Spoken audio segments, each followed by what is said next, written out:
Un jour, je suis tombé sur une vidéo de Warren Buffett. Dans cette vidéo, il parlait de la folie de la création des entreprises dans le domaine automobile aux États-Unis au début des années 1900. C'est pourquoi j'ai voulu faire cette vidéo. J'ai fait quelques recherches et regardez ça. Voici la liste de toutes les entreprises américaines seulement d'automobiles qui ont fait faillite, qui ont arrêté. La liste est gigantesque. Il y en a des centaines et des centaines et des centaines. Et regardez leur date de création. 1900, 1902, 1930, 1903...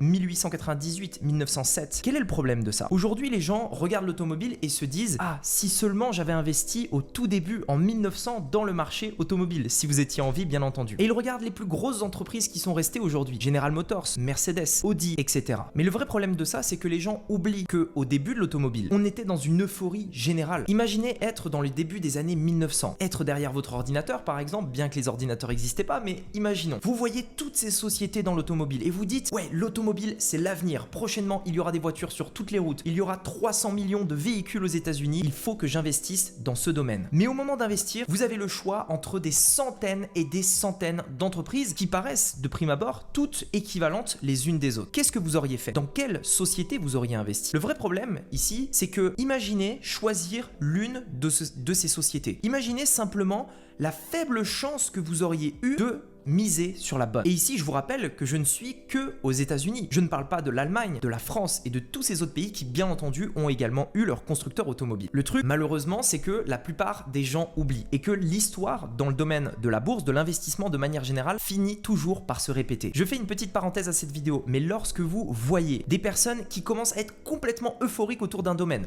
les cryptos par exemple, et que vous voyez des projets qui se créent par centaines, que tout le monde en parle, que tout le monde veut le faire, et que n'importe qui se dit « Ouais, je vais devenir riche en investissant dans ce domaine, etc. » Eh bien, dites-vous bien que l'histoire se répète. Ça veut dire qu'on va peut-être être dans une situation similaire. Je parle des cryptos parce que c'est un petit peu le cas aujourd'hui. Il y a des dizaines et des dizaines de crypto-monnaies qui se créent régulièrement. Comme en 1903, des sociétés qui se créaient dans le domaine de l'automobile. Mais le problème, c'est que aujourd'hui, très peu de ces sociétés qui se sont créées sont restées. Qu'est-ce qui va en être des cryptos? Bref, je reviens au sujet de la vidéo par rapport aux actions et pourquoi vous ne devez pas investir dans les actions. J'espère que cet exemple, en fait, aura été assez clair. Puisque le problème de l'action, c'est que oui, ça peut exploser. Ceux qui ont acheté General Motors, par exemple, ont dû gagner énormément d'argent, tout comme ceux qui ont acheté Mercedes, Audi, etc. Mais le vrai problème, quand on achète une action, c'est comme si vous jouiez au loto. Il y a très peu de chances que vous tombiez sur le ticket gagnant. Alors bien entendu, il y a tout le temps des personnes qui vont dire, mais si, il va falloir être sérieux, il faut regarder, il faut s'informer, il faut analyser ces sociétés tout simplement pour savoir laquelle va fonctionner. Et dans les faits, c'est vrai, les personnes qui arrivent à gagner de l'argent en bourse, on les appelle les licornes depuis des dizaines d'années. Warren Buffett est l'une de ces licornes, l'un de ces multimilliardaires qui arrive à déceler comme ça l'entreprise qui paraît hyper prometteuse. Mais n'oubliez pas que la majorité des gens n'arrivent pas à battre le marché. Et combien de temps il vous faut pour investir dans ces sociétés? Imaginez si vous vous dites, ok, j'ai un peu d'argent de côté, j'aimerais investir dans une société et que vous vous retrouviez à analyser le bilan, les sociétés, les actifs, les passifs de chacune de ces sociétés. Combien de temps il vous faudrait avant de prendre votre décision d'achat? Au moment où vous êtes prêt à investir, où ça y est, vous avez la société dans laquelle vous avez investi, eh bien si ça se trouve, il est trop tard pour investir dans celle-ci. Le vrai problème de l'investissement dans les actions, c'est celui-ci. C'est qu'on ne sait pas quelle action sera toujours debout dans 5 ans, 10 ans, 15 ans, 20 ans, etc. Parce que tout simplement, il y a trop de facteurs qui peuvent influencer. Même si la société paraît sereine ou paraît fiable à un moment donné, qu'est-ce qui nous dit que cette société va être celle qui va rester dans sa catégorie dans 10 ans? La raison pour laquelle je fais cette vidéo, c'était pour vous sensibiliser à un point essentiel. Premièrement, faites très attention. Vous ne pouvez pas battre le marché. Personne ne peut le prédire. Personne ne vous dira, tiens, cette société-là sera là dans 15 ans. Cette société-là sera là dans 20 ans. Personne ne peut le savoir. Et pensez ça. Et le fait est que, en effet, il y en a qui y arrivent, mais qu'ils prennent énormément de temps à analyser chaque société et que derrière, ils ont énormément d'expérience. En tant que particulier, si aujourd'hui peut-être vous voulez investir dans une action, vous voyez que c'est extrêmement risqué et qu'il y a de fortes chances que vous perdiez tout. Et c'est là où j'en viens au point essentiel de cette vidéo et j'ai envie de dire le truc le plus important, c'est la diversification. Dans le cadre de l'automobile par exemple, vous auriez pu analyser toutes ces sociétés-là et vous dire, tiens, je vais acheter celle-là. Parce que celle-ci, je la sens bien, parce que je le sens, etc. Et là, malheureusement, étant donné que vous aviez une seule chance sur des centaines, ces sociétés-là n'ont pas fonctionné. Ou alors, aujourd'hui, il existe des choses nouvelles qui n'existaient pas dans les années 1900 et qui vous permettent de non pas investir dans une des sociétés de cette liste, mais d'investir dans un petit peu de toutes ces sociétés à la fois et donc de miser sur le secteur. Comme vous l'avez compris, les personnes qui s'étaient dit dans les années 1900 que le domaine de l'automobile allait exploser avaient raison. Mais le problème, c'est que même si elles avaient raison, peut-être qu'elles n'avaient pas investi sur la bonne société. sociétés. Cependant, elles avaient raison sur un truc. Le secteur automobile allait exploser. Aujourd'hui, qu'est-ce qu'il est plutôt possible de faire? Plutôt que d'acheter une action et de penser que cette action va être la seule qui va surperformer dans son domaine. Ce que vous pouvez faire aujourd'hui, c'est d'acheter des ETF qui vous permettent d'investir non pas sur une entreprise, mais qui vous permettent d'investir dans un secteur. Le gros avantage de l'ETF, c'est que vous achetez un produit et ce produit va posséder une petite partie de toutes ces actions-là. Imaginez si en 1900, il y avait un ETF qui vous proposait pour une action, par exemple vous achetez 100 € une part de cet ETF, d'avoir une micro-partie de chacune de ces sociétés. Quel est le gros avantage de ça? Bien entendu, vous aurez une moins bonne performance que celui qui a acheté General Motors, bien entendu, mais qui a eu entre guillemets un peu de la chance. Vous aurez une performance moins grosse que l'évolution de General Motors.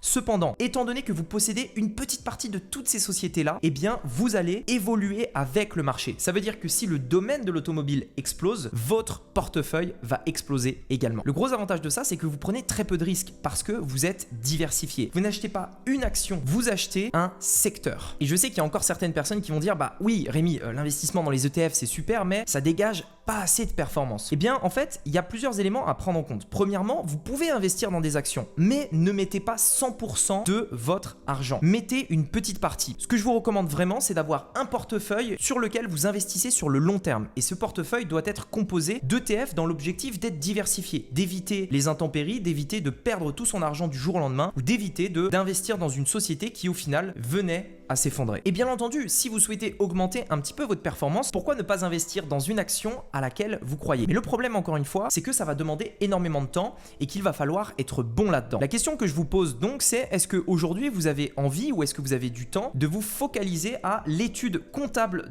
de société pour savoir dans laquelle vous allez investir? Et au final, ne même pas être vraiment certain si votre analyse, si votre étude était bonne, parce qu'en effet, vous n'avez pas une expérience non plus exceptionnelle. Vous allez vous baser sur quelques points, quelques critères qu'on vous donne, mais comment savoir si cette société sera là dans 5 ans, dans 10 ans, dans 15 ans? À l'inverse, vous pourriez par exemple investir sur le secteur en vous disant je parie que ce secteur-là va monter et bien entendu, il y a toujours un risque, c'est clair, mais le risque est beaucoup moins important. C'est donc pourquoi j'ai moi-même, dans mes propres investissements, une partie sécurité, c'est-à-dire dans laquelle je vais investir sur le long terme, sur un marché, sur un secteur, et une partie un petit peu plus risquée sur laquelle je vais essayer de booster ma performance, mais pour lequel je sais que je peux perdre tout du jour au lendemain. C'est-à-dire que je vais miser une petite part de mon portefeuille. Si cette petite part explose, je gagne de l'argent, mais si cette petite part venait à aller à zéro, eh bien, je vais pas perdre la totalité de mon portefeuille. Et c'est un point essentiel pour ne pas perdre l'argent que vous allez investir. Si aujourd'hui vous souhaiteriez savoir comment créer votre portefeuille, investir en bourse, que ce soit pour créer un portefeuille de sécurité ou alors avoir de la performance, j'ai réalisé une formation gratuite dans laquelle je vous montre exactement les 3 points que vous devez mettre en place pour commencer à investir en bourse dès maintenant. Et dans cette formation gratuite, j'investis d'ailleurs plus de 6 000 € en direct pour vous montrer à quel point c'est facile de se constituer son propre portefeuille depuis la maison simplement avec un ordinateur et une connexion Wi-Fi. Si vous voulez en savoir plus, la formation est gratuite. Il s'agit du premier lien dans la description et on se retrouve de l'autre côté. Également, dites-moi dans les commentaires ce que vous pensez de cette vidéo. Dites-moi si vous êtes plutôt quelqu'un qui a tendance à investir dans des actions ou plutôt dans des secteurs ou des marchés pour diversifier et réduire les risques. J'attends vos commentaires pour pouvoir y répondre et on se retrouve très bientôt dans une prochaine vidéo. C'était Rémi, à bientôt, ciao.